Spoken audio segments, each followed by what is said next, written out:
del tobillo. Si bien se corrigió el valgo del retropié, no fue lo ideal. Actualmente el paciente lleva 3 años del postquirúrgico, gracias a Dios asintomático. Tiene un retropié ancho como consecuencia de la cirugía y de su fractura. Eso la verdad que cuesta mejorarlo, pero gracias a Dios haciendo una vida normal. Es el caso clínico, no sé si alguien quiere hacer Buenísimo, alguna... sí. Le quiero preguntar a Diego, que me estaba escribiendo recién, Diego Gerson. Ezequiel prefirió conservarle la articulación subastragalina y hacer esa osteotomía. ¿Vos hubieses hecho otra cosa distinta? ¿Cuánto tiempo, Ezequiel, cuánto tiempo después lo agarraste? Yo perdí conexión en un momento. 2 años. 2 años después, Sí. y yo con la subastralina hubiese tenido muchas dudas.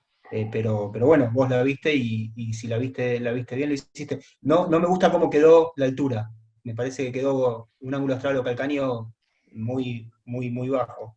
Creo que la osteotomía, si lo hubiese hecho balizante, creo que la tuberosidad lo hubiese tratado de bajar y darle un poco más de altura al calcáneo.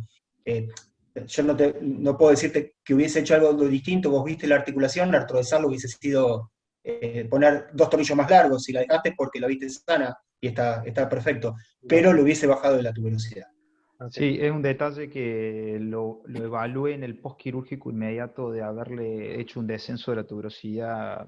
De hecho, no tenía ninguna contractura del tendón de Aquiles, o sea que podría haber sido fácil trasladar unos milímetros y ganar un poco de altura. Sí, es un detalle interesante. Por ahí lo bueno que tiene la clasificación, perdón, en este caso, clasificándola según Stefan Rammel, deberías haber hecho la osteotomía siguiendo el trazo de fractura original para que no sea solo la traslación medial, sino conseguir recuperar la altura del retropié. ¿Quién hablaba recién? No, yo le quería preguntar a Ezequiel, ¿te quedó buena movilidad de la articulación subastragalina? Es decir... Sí, porque, a ver, nunca es la movilidad exactamente igual al contralateral ni a lo que hubiese sido su articulación nativa. Mejoró mucho la eversión de estar bloqueada. Insisto, el bloqueo que tenía él no era un bloqueo articular per se, sino era un bloqueo extraarticular por el síndrome de fricción que tenía. O sea, la pared lateral estaba y en valgo estaba totalmente compactando el extremo distal o el tip del peroné. Por eso, repito, en el intraoperatorio, si bien había un pequeño escalón, era marginal, le vi una articulación sana. Probablemente debe haber sido una fractura de depresión articular pura. Por eso decidí no sacrificarle la articulación, teniendo en cuenta que es un paciente grandote, y por su trabajo hubiese sido probablemente más predecible hacer una artrodesis subastragalina, esto sin lugar a dudas, pero bueno, tomamos la decisión de hacer esto y...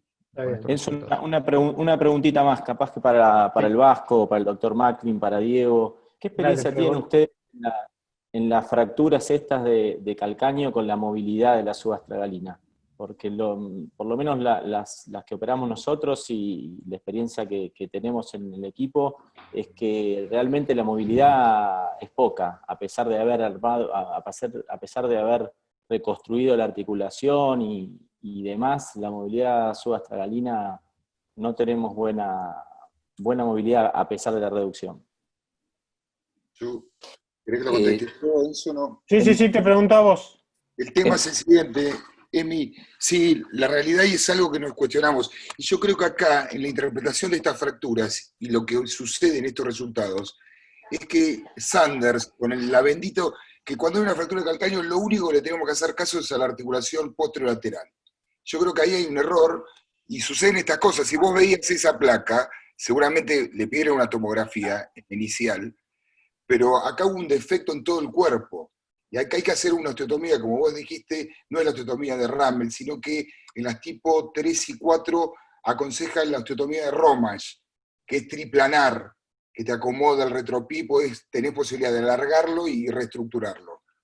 Pero básicamente, no, y contestándole a Emiliano, me fui a Emiliano, por ahí dejás articulaciones perfectas, posterolaterales perfectas, y siguen dolorosas. O sea, el rescate de la subastragalina, para mí es cada vez menos significativo. Le doy más trascendencia a toda la estructura del cuerpo, recuperar la columna externa, recuperar el varovalgo, que me quede un calcáneo fino, no ancho, que estar tan preocupado, por eso está entrando también el abordaje del seno, que deja articulaciones subastragalinas lógicas nada más. Para mí en este momento no es lo más importante, la subastragalina. No sé si contesto, Emi. Sí. De todos modos, déjame agregar una cosa, de todos modos, estos abordajes laterales extendidos, ya por sí, por generar, digamos, un desprendimiento tisular, o sea, un flap, cuando cicatriza, eso termina generando, sin lugar a dudas, una restricción de la subastragalina, independientemente de cómo dejemos la articulación. Por eso, como dice Guillermo, cada vez está ganando más adepto, además de disminuir la tasa de complicaciones, comparado un abordaje del seno tarso o técnicas percutáneas o técnicas bajo asistencia artroscópica, es que estamos permitiéndole a lo mejor a esa articulación mejorar un poco el rango de movimiento. Yo tengo... ¿Queda tiempo? ¿Quién preguntó ahí? No, quería porque responderle un poquito a la pregunta que me había hecho Emiliano. Okay. Yo creo que acá la duda, por supuesto, si yo tendría entre hacer directamente una artrodesis subastragalina usando el hueso lateral que resecó con el osteótomo como una cuña de injerto interpuesta entre el astrágalo y el calcáneo y hacer una artrodesis subastragalina. Creo que la movilidad que he tenido con las mejores reducciones no han sido buenas tampoco. Ok, Ezequiel Palmanovi, tu opinión, y después la de Monteagudo, que también ahí me escribió, y cerramos este caso. Lo único que yo primero creo que Ezequiel tiene un excelente resultado. Yo entiendo lo que Guillermo dice de que el tobillo, el talón todavía está muy ancho y es correcto. Yo no hago más lateral extensive. Todas las fracturas que yo hago y todas las reconstrucciones son a través del sinus tarsi. Creo que puedo ver mucho mejor la articulación que levantando todo ese flap que puede traerme complicaciones. No me acuerdo cuándo fue la última vez que hice lateral extensive. No lo recuerdo. Ok. Doctor Monteagudo, que recién escribía algo. Y les mandé una imagen de lo que comentaba el doctor Arrondo. Yo creo que la osteotomía de romas, tipo romas, reproduciendo el trazo original, no es tan difícil de hacer en un abordaje ampliado.